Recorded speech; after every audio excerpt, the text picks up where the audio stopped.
Hi everyone, welcome back to my channel Repeated DSC classes. 8th class biology second lesson సూక్ష్మ జీవులు స్నేహితులు శత్రువులు. Text book page number 23. మన చుట్టూ సాధారణంగా మన కళ్ళతో చూడలేని ఇతర జీవులు కూడా ఉన్నాయి. వీటిని ఏమంటారు? సూక్ష్మ జీవులు అని అంటారు. సూక్ష్మ జీవులకు ఉదాహరణకు వర్షాకాలంలో తేమగా ఉన్న రొట్టె చెడిపోవడం మరియు దాని ఉపరితలంపై బూడిద రంగు తెల్లటి మచ్చలతో ఉండడాన్ని గమనిస్తాం. ఇవి భూతద్దం ద్వారా ఈ మచ్చలను పరిశీలిస్తే మీకు చిన్న చిన్న నల్లటి గుండ్ర నిర్మాణాలుగా కనిపిస్తాయి. నీరు మరియు నేల చిన్న చిన్న జీవులతో కూడి ఉన్నాయని తెలియజేస్తుంది. అయితే అవన్నీ సూక్ష్మజీవుల వర్గంలోకి రావు. ఈ సూక్ష్మజీవులు పరిమాణంలో చిన్నవిగా ఉండి మామూలు కంటితో చూడలేనంతగా ఉంటాయి. వీటిలో బ్రెడ్పై పెరిగే శిలీంధ్రాలు వంటి కొన్ని జీవులను భూతద్దంలో చూడవచ్చు. మిగిలిన వాటిని సూక్ష్మదర్శిని సహాయం లేకుండా చూడలేము. అందుకే వీటిని సూక్ష్మజీవులు అని అంటారు. సూక్ష్మజీవులు ప్రధానంగా 4 సమూహాలుగా వర్గీకరించబడ్డాయి. అవి బ్యాక్టీరియా, శిలీంధ్రాలు, ప్రోటోజోవా, శైవలాలు. వైరస్లు కూడా సూక్ష్మమైనవే, కానీ ఇవి సూక్ష్మజీవుల కన్నా భిన్నమైనవి. అతిరేయ జీవి యొక్క కణాలు లోపల మాత్రమే ప్రత్యుత్పత్తి జరుపుకుంటాయి. ఇవి బ్యాక్టీరియా మొక్క లేదా జంతువు కావచ్చు. ఇది బ్యాక్టీరియా మొక్క లేదా జంతువు కావచ్చు. వైరస్లు జలుబు, ఇన్ఫ్లుయెంజా, ఫ్లూ మరియు చాలా రకాల దగ్గులు వంటి సాధారణ రుగ్మతలను కలుగజేస్తాయి. జలుబు, ఇన్ఫ్లుయెంజా మరియు చాలా రకాల దగ్గులు వంటి వాటిని కలుగజేసేవేంటి? వైరస్లు. పోలియో మరియు చికెన్ పాక్స్ వంటి తీవ్రమైన వ్యాధులు కూడా వైరస్ వల్లనే కలుగుతాయి. పోలియో మరియు చికెన్ పాక్స్ వంటి తీవ్రమైన వ్యాధులు కూడా దీని వలన కలుగుతాయి, వైరస్ వలన కలుగుతాయి. ప్రోటోజోవా వలన విరోచనాలు మరియు మలేరియా వంటి వ్యాధులు కలుగుతాయి. బ్యాక్టీరియా వలన టైఫాయిడ్ మరియు క్షయ, టీబీ వంటి వ్యాధులు కలుగుతాయి. శైవలాలకు ఉదాహరణ క్లామిడోమోనాస్, స్పైరోగైరా. ప్రోటోజోవాకి ఉదాహరణ అమీబా, పారామిసియం. శిలీంధ్రాలకు ఉదాహరణ బ్రెడ్ మోల్డ్, పెన్సిలియం, ఆస్పర్జిల్లస్. శైవలాలకు ఉదాహరణ జీవులేంటి? Chlamydomonas, spirogyra.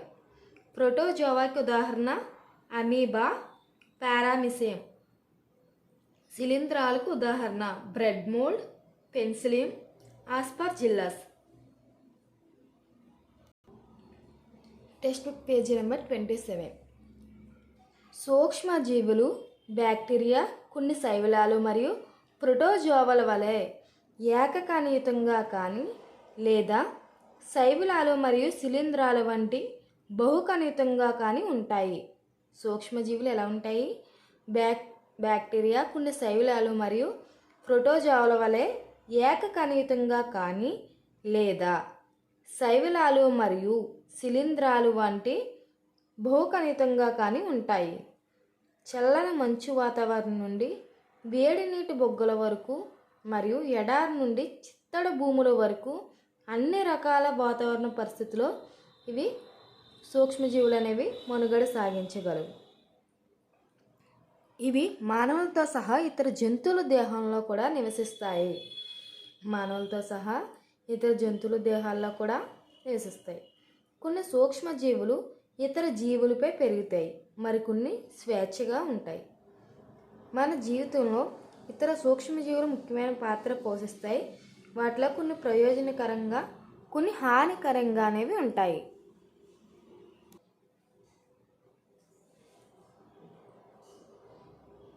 సూక్ష్మజీవులను వివిధ ప్రయోజనాల కోసం ఉపయోగిస్తారు.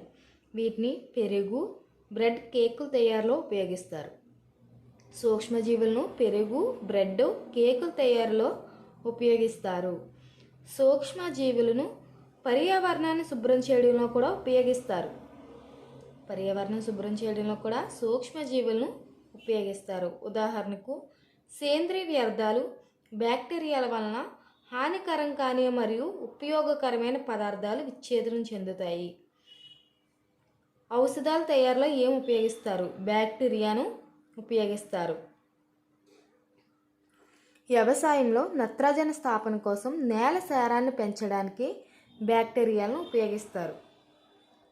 వ్యవసాయంలో నత్రజని స్థాపన కోసం నేల సారాన్ని పెంచడానికి ఏం ఉపయోగిస్తారు? బ్యాక్టీరియాలను ఉపయోగిస్తారు. పాలను పెరుగుగా మార్చేవేంటి? బ్యాక్టీరియాలు. పెరుగు అనేక సూక్ష్మజీవులను కలిగి ఉంటుంది. పెరుగులో ఉన్న లాక్టోబెసిల్లస్ అనే బ్యాక్టీరియా పెరుగు ఏర్పడడాన్ని ప్రోత్సహిస్తుంది. లాక్టోబెసిల్లస్ పాలలో వృద్ధి చెంది పాలను పెరుగుగా మారుస్తుంది. జున్ను, ఊరగాయ మరియు అనేక ఇతర ఆహార పదార్థాల తయారీలో కూడా ఏం ఉపయోగపడుతుంది? బ్యాక్టీరియా ఉపయోగపడుతుంది. రవ్వ, ఇడ్లీలు మరియు బటురాల ఒక రకమైన పూరి తయారీలో ముఖ్యమైన పదార్థం ఏంటి? పెరుగు. మనం బ్యాక్టీరియా వేట్లకి ఉపయోగపడుతుంది. ఔషధాల తయారీలో ఉపయోగపడుతుంది.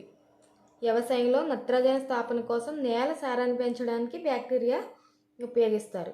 పాలను పెరుగుగా మార్చడానికి బ్యాక్టీరియాను ఉపయోగిస్తారు. జున్ను, ఊరగాయలు మరియు అనేక ఇతర ఆహార పదార్థాల తయారీలో కూడా బ్యాక్టీరియాను ఉపయోగిస్తారు.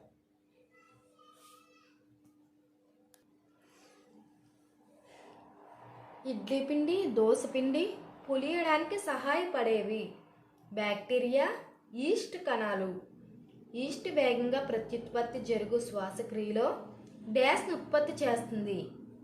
ఈస్ట్ వేగంగా ప్రత్యుత్పత్తి జరుగు శ్వాసక్రియలో కార్బన్ డయాక్సైడ్ను ఉత్పత్తి చేస్తుంది.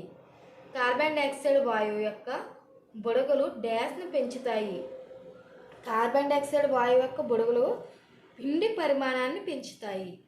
పూర్వకాలం నుండి సూక్ష్మజీవులను ఆల్కహాల్ తయారీలో ఉపయోగిస్తున్నారు. Text book page number 29. Alcohol, wine మరియు ఎసిటిక్ యాసిడ్లను అధిక పరిమాణంలో ఉత్పత్తి చేయడంలో డ్యాస్ను ఉపయోగిస్తున్నారు. సూక్ష్మజీవులను ఉపయోగిస్తున్నారు. ఈస్ట్ను మద్యం మరియు వైన్ యొక్క వాణిజ్య ఉత్పత్తికి ఉపయోగిస్తారు. దీని కొరకు బార్లీ, గోధుమలు, బియ్యం వంటి ధాన్యాలు, పండ్ల రసాలు మొదలైన వాటిలో ఉండే సహజ చక్కెరలపై ఈస్ట్ను పెంచుతారు. దీని కొరకు బార్లీ, గోధుమలు, బియ్యం వంటి ధాన్యాలు, పండ్ల రసాలు మొదలైన వాటిలో ఉండే సహజ చక్కెరలపై ఈస్ట్ను అనేది పెంచుతారు. ఈస్ట్ వల్ల చక్కెర ఆల్కహాల్గా మార్చబడడం వల్ల ఏర్పడిన ఆల్కహాలు వాసన చక్కెరను ఆల్కహాల్గా మార్చి ఈ ప్రక్రియను ఏమంటారు? కిన్వాను అంటారు. లూయి పాశ్చర్ కిన్వాను ఎప్పుడు కనుగొన్నారు? 1857లో కనుగొన్నారు. లూయి పాశ్చర్ 1857లో కిన్వాను కనుగొన్నారు. అనారోగ్యానికి గురైనప్పుడల్లా డాక్టర్ మీకు పెన్సిల్ వంటి కొన్ని సూక్ష్మ జీవనాశక మాత్రలు, క్యాప్సిల్స్ లేదా ఇంజెక్షన్లు ఇవ్వవచ్చు. ఈ మందులకు మూలం సూక్ష్మజీవులు. ఈ మందులు వ్యాధి కలిగించే సూక్ష్మజీవులను చంపుతాయి లేదా వాటి పెరుగుదలను నిరోధిస్తాయి. ఇటువంటి మందులను ఏమంటారు? సూక్ష్మజీవనాశకాలు లేదా యాంటీబయాటిక్స్ అంటారు. ఈ రోజుల్లో బ్యాక్టీరియా మరియు శిలీంధ్రాల నుండి అనేక సూక్ష్మజీవనాశకాలు ఉత్పత్తి చేయబడుతున్నాయి. ఈ రోజుల్లో బ్యాక్టీరియా మరియు శిలీంధ్రాల నుండి అనేక జీవనాశకాలు లేదా యాంటీబయాటిక్స్ అనేవి ఉత్పత్తి చేయబడుతున్నాయి. సాధారణంగా మనకు తెలిసిన స్ట్రెప్టోమైసిన్, టెట్రాసైక్లిన్ మరియు ఎరిథ్రోమైసిన్ అనేవి కొన్ని శిలీంధ్రాలు మరియు బ్యాక్టీరియాల నుండి తయారు చేయబడిన సూక్ష్మజీవనాశకాలు. ఇవి నిర్దిష్ట సూక్ష్మజీవులు పెంచడం ద్వారా తయారవుతాయి. వివిధ రకాల వ్యాధులను నయం చేయడానికి ఉపయోగించబడతాయి. Text book page number 31. జంతువుల్లో సూక్ష్మజీవుల సంక్రామ్యతను అదుపు చేయడానికి పశువులు మరియు పౌల్ట్రీ యొక్క మేతలలో సూక్ష్మజీవనాశకాలను కూడా కలుపుతారు. అనేక మొక్కల వ్యాధులను నియంత్రించడానికి కూడా వీటిని ఉపయోగిస్తారు. వ్యాధికారక సూక్ష్మజీవులు మన దేహంలోకి ప్రవేశించినప్పుడు దాడి చేసిన వాటితో పోరాడడానికి మన దేహం ప్రతిరక్షకాలను ఉత్పత్తి చేస్తుంది.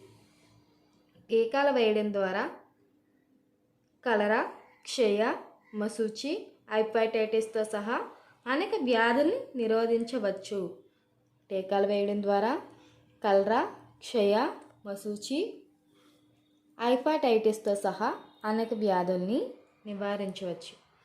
ఎడ్వర్డ్ జెన్నర్ 1798లో మశూచి వ్యాధికి టీకాను కనుగొన్నారు. ఎడ్వర్డ్ జెన్నర్ 1798లో ఏ వ్యాధి టీకాను కనుగొన్నారు? మశూచి వ్యాధికి టీకాను కనుగొన్నారు.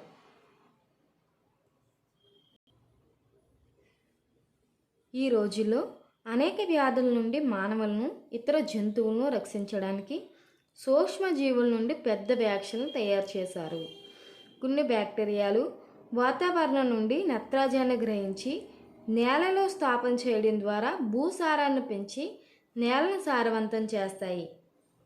కొన్ని బ్యాక్టీరియాలు వాతావరణం నుండి నత్రజనిని గ్రహించి నేలలో స్థాపన చేయడం ద్వారా భూసారాన్ని పెంచి నేలను అనేది సారవంతం చేస్తాయి. ఈ సూక్ష్మజీవులను సాధారణంగా జీవ నత్రజని స్థాపకాలు అంటారు. బయోలాజికల్ నైట్రోజన్ ఫిక్సర్లు లేదా జీవ నత్రజని స్థాపకాలని అంటారు. Text book page number 33. సూక్ష్మజీవులు అనేక విధాలుగా హానికరం. కొన్ని సూక్ష్మజీవులు మానవుల్లో, మొక్కల్లో, జంతువుల్లో ఏం కలుగజేస్తాయి? వ్యాధులను కలగజేస్తాయి. వ్యాధులను కలగజేసే సూక్ష్మజీవులను ఏమంటారు? వ్యాధి జనకాలు అంటారు. కొన్ని సూక్ష్మజీవుల ఆహారం, దుస్తులు మరియు తోలు వస్తువులను పాడు చేస్తాయి.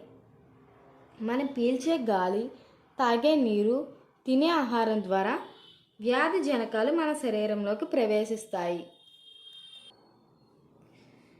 వ్యాధి సోకిన వ్యక్తి నుండి ఆరోగ్యవంతమైన వ్యక్తికి గాలి, నీరు, ఆహారం లేదా తాకడం ద్వారా వ్యాప్తి చెందే వ్యాధులను ఏమంటారు? అంటువ్యాధులు అంటారు.